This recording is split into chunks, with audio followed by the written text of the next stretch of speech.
बिल्ली और शेर की लड़ाई हो रही थी।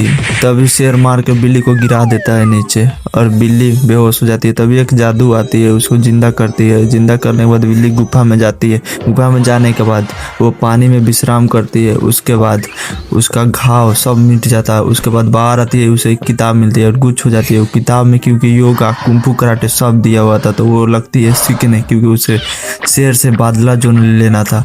वो बहुत ही मेहनत करने लगती है और उसके बाद सब सोच सोच को वो पानी में बहुत तेज से दौड़ती है, मेहनत करती है बहुत ज़्यादा। उसके बाद पत्थर भी तोड़ने लगती है। जैसे जैसे दिन बीतता है वो वैसे वैसे बहुत कारा मेहनत करती है और बाहुबली जैसी बॉडी बनाती है। वैसे ही बॉडी बनाती है तो शेर की चुनौती करने जाती है। तभी बिल्ली देखकर उसको भाग जाती है और शेर को बोलता है लड़ने के लिए। लड़ने लगते हैं दोनों लड़ने के बाद बिल्ली मार के शेर को गिरा देती है और वो जीत जाती है। और ऐसे मज़ेदार वीडियो देखने के लिए हमें सब्सक्राइब करें, बेल आइकन को जरूर प्रेस करें।